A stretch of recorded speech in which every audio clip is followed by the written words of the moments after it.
안녕하십니까. 안 교수의 바깥세상 톡톡입니다.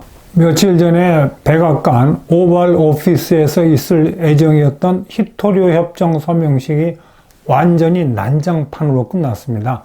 트럼프 대통령과 젤렌스키 대통령이 TV 카메라 앞에서 전 세계 사람들이 보는 앞에서 서로 언성을 높이고 막말로 말해서 회의장을 박차고 나가는 그런 사태가 벌어졌습니다. 그래서 저 해프닝을 보고 제가 생각나는 것이 미국의 지원 없이 젤렌스키가 우크라이나 전쟁을 얼마나 더 끌어갈 수 있을까 하는 그 궁금증입니다.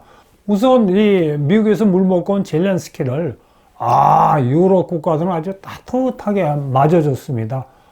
영국 외상은 그 젤렌스키를 게스트 오브 오너 아주 굉장히 예우를 많이 해준 거죠. 맞아줬고 찰스 3세하고는 무려 1시간 동안이나 젤렌스키가 면담을 할 정도로 유럽에서는 따뜻한 그 대접을 받았고, 런던에서 있었던 제20개국 정상회의에서는 유럽 국가들이 젤렌스키 너무 이렇게 트럼프한테 물먹고 왔다고 걱정하지 마, 유럽 국가들이 도와줄게 그러면서 트럼프가 엉뚱하게 히토리가 왔고 푸틴하고 종전 협상하려는데 협상의 주도권을 우리 유럽이 갖고 오겠다고 씩씩거리면서 20개국이 모였거든요.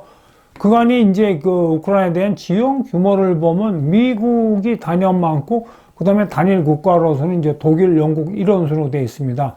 자, 그러면 이 사태를 보고 누가 잘못했냐 이겁니다. 이거 확실히 잘못된 건 잘못된 거예요.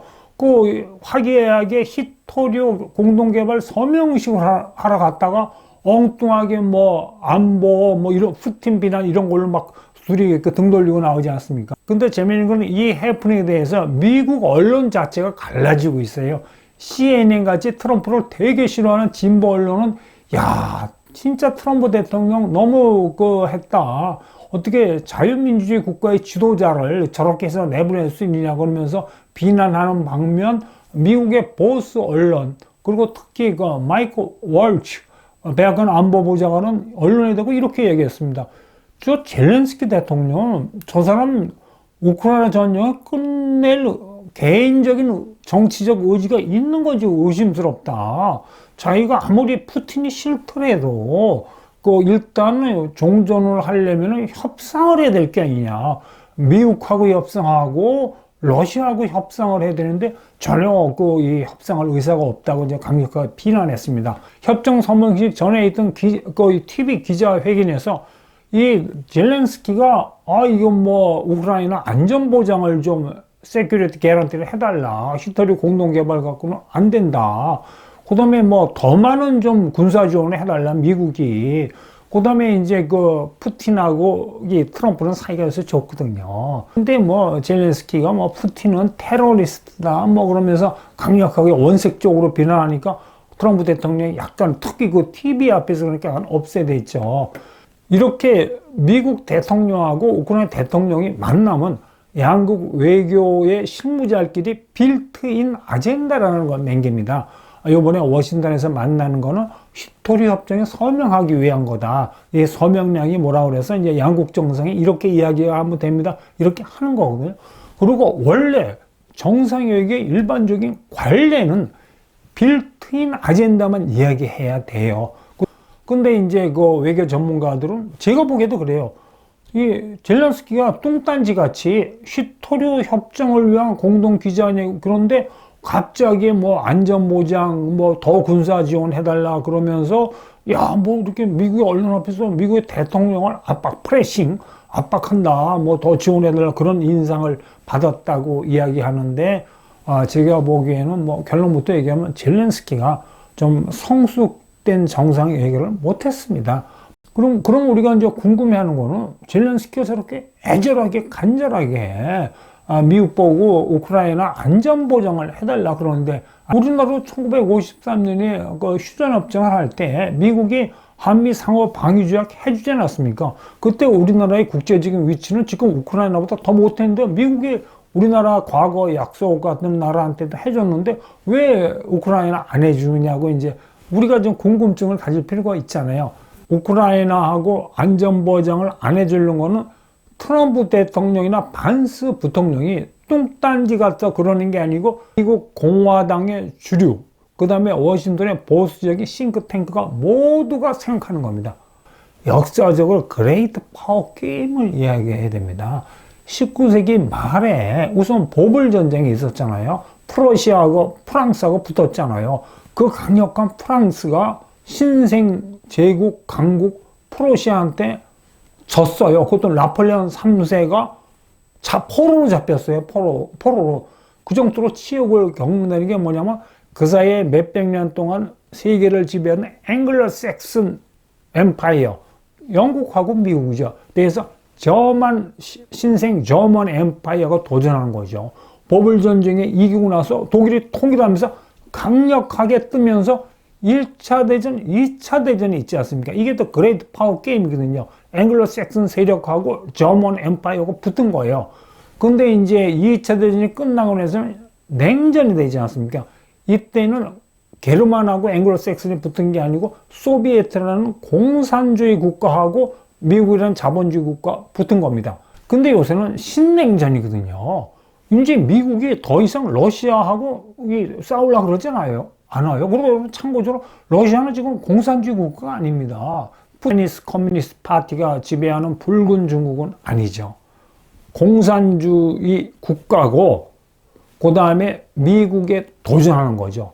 소련 이상으로 강력하게 미국에 도전하고 있는 와중에 이런 그레이트 파워 게임의 와중에 지금 우크라이나에 대해서 안전보장을 할 필요도 없고 미국의 입장에서는 그럴 여력도 없는 거예요. 중국하고 싸워야 되는데 이런 측면에서 이제 보고 특히 반스 부통령은 상원 의원 때부터 아니 왜 민주당 정부가 왜 우크라이나에 군사 지원을 하고 씩씩대 그런 사람이 미국의 부통령이 된 겁니다.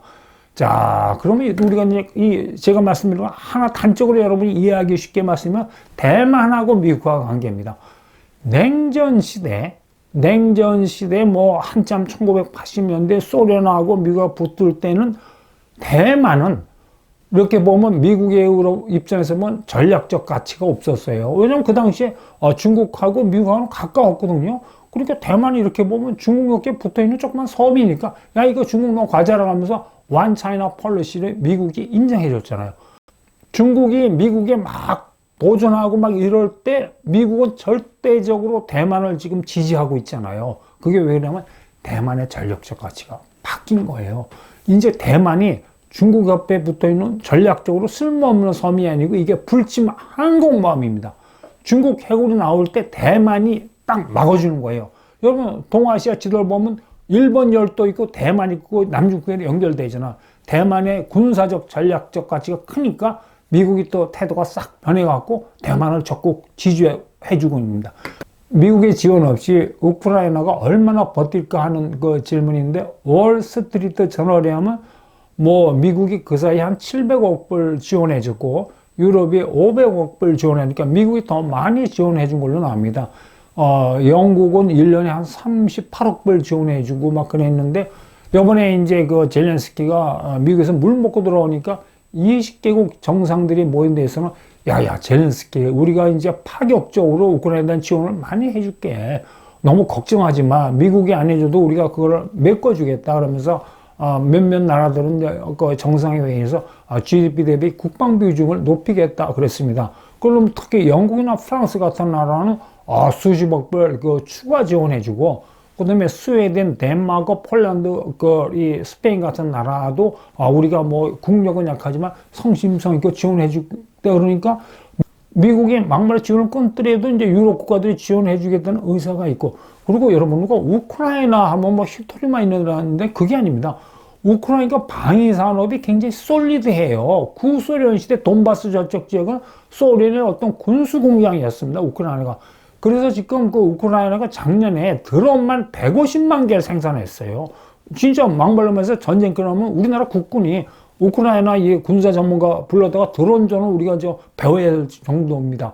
그 다음에 무기 생산, 군수 공장이 발달하기 때문에 1년에 한 300억 불어치의 무기를 생산할 정도로 우크라이나도 자체의 어떤 방위 산업 능력이 만만치 않거든요.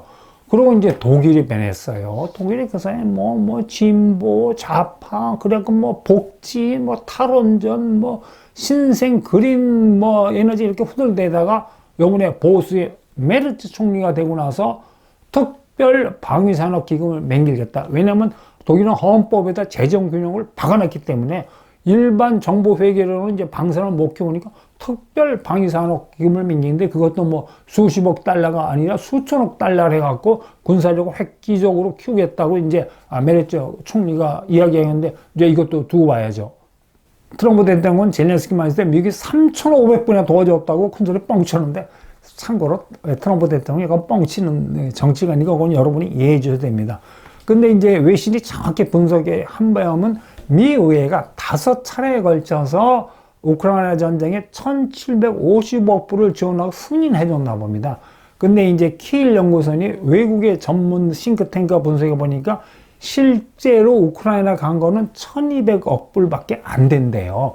그게 1,200억 불도 다 무기 생산으로 간 게 아니고 무기 지원하는 건 673억 불이고 나머지 한 500억 불 정도는 우크라이나에 대한 재정 지원입니다. 그게 우크라이나 공무원들, 그 다음에 의료 서비스 하는 사람들, 인건비, 이런 지원을 해준 겁니다. 그러니까 미국이 군사 무기 지원해 준 건 한 673억 불이면, 그 다음에 나머지 이제 1,700억 불 미의회가 승인해 준 거에서 550억 불 정도는 미국 내에서 지출됐다는 겁니다. 우크라이나에 보낼 이 무기 생산하는데 종사하는 사람의 인건비, 보수하는데 필요한 인건비, 이런 걸로 썼답니다. 그러니까, 근데 또 다른 통계가 나오는 게 독일의 키일 연구소, 유명한 이 연구소인데, 여기 오면은 앞에 말한 거하고 달라요. 유럽이 미국보다 그 사이에 우크라이나에 더 많이 지원해 줬던 겁니다. 지금 말한 식으로 미국은 1,200불 지원해 줬는데 유럽은 1,380억 불 지원해 줬고, 근데 작년에는 유럽연합 전체하고 영국하고 노르웨이 합친 게 미국보다 255불 더 지원해 줬다고 이야기하고 있습니다. 그러니까 이 점을 종합해 보면 미국이 지원을 안 해주더라도 우크라이나 자체의 방위산업 능력, 유럽 국가들이 이제 더 많이 지원을 해줬다. 일단 약속은 했습니다. 약속을 했으니까 이 약속을 유럽 국가들이 만약 지친다면 우크라이나가 미국의 지원 없이도 상당 기간 버틸 수 있을 것 같습니다. 그럼 젤렌스키가 과연 어떻게 해야 되느냐 할 때는 젤렌스키는 우크라이나의 전쟁을 끝내기 위해서는 더블 어프로치를 해야 된다고 생각해요. 강대국한테 엉기면 안 되죠. 세계 최고의 미국 대통령한테 가서 그 TV 앞에서 막 소리 지르고 그러면 안 돼요, 젤렌스키가. 그러니까 미국한테 엉뚱하게 미국한테 안전보장을 요구하지 말고, 이게 임자 잘못 찾은 거예요. 유럽한테 안전보장을 해달라 그래야죠. 왜냐하면 미국은 우크라이나하고 안전보장을 하는 이유가 없어요. 제가 지금 말한 이유에서. 그렇지만 유럽 국가들은 우크라이나 안전보장을 해줄 절실한 이유가 있는 거죠. 만약 우크라이나가 안전보장이 안 되고 다시 러시아의 침략을 받으면 그 다음에는 제2의 우크라이나는 폴란드, 헝가리, 심한 경우는 프랑스, 독일이 될 수 있으니까 유럽 국가는 절실하니까 젤렌스키가 유럽 국가한테 손을 내미는데, 그것도 쫌쫌하게 덴마크나 핀란드에 손 내민 게 아니고 G7 국가 중에서 4개 강대국이 유럽에 있잖아요. 독일, 영국, 프랑스, 이태리, 이 4대 강국하고 제가 생각에 바이라테랄로 우크라이나하고 독일, 우크라이나 프랑스하고의 개별 방위 조약을 맺고, 이 4나라하고만 맺어도 러시아가 장난치면 얼마든지 막을 수 있고, 그 다음에 지금 프랑스하고 영국이 만약에 이게 유럽 주도로 이 종전이 되면은 이 우크라이나의 평화유지군을 파병할 수 있다고 이야기하고 있어요. 특히 마크론 대통령은 적극적으로 이야기하고 있습니다.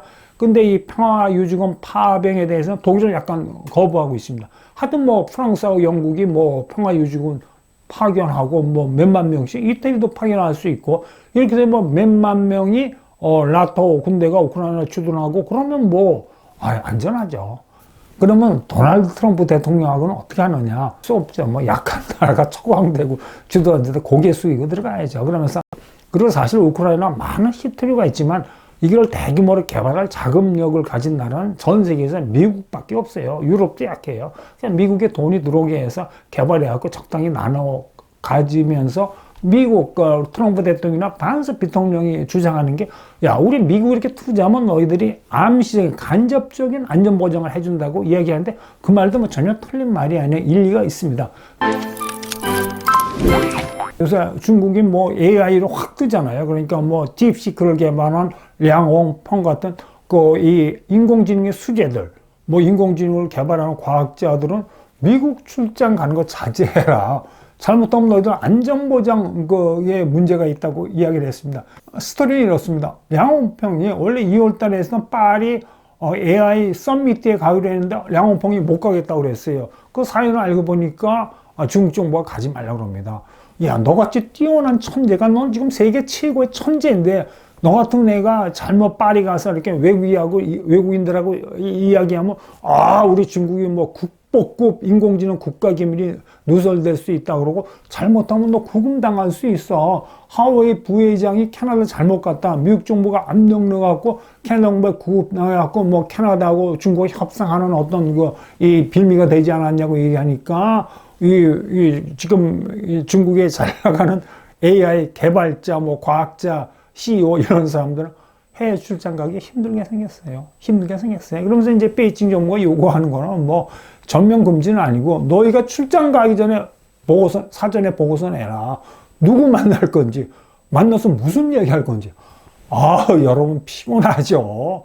뭐 파리 AI 서밋 가서 무슨 뭐 고록 서밋 가면 뭐 구글, 뭐 페이스북 이런 세계적인 그 AI 전문가들이 와서 량홍평하고 이야기하자 그러는데, 그거 뭐 이야기하자는 거 이야기 안 하고 도망갈 수도 없고, 그래서 출장 갔다 와서는 너 누구 만났고 누구하고 무슨 얘기했는지 다 보고하라니까 골 때리는 거죠.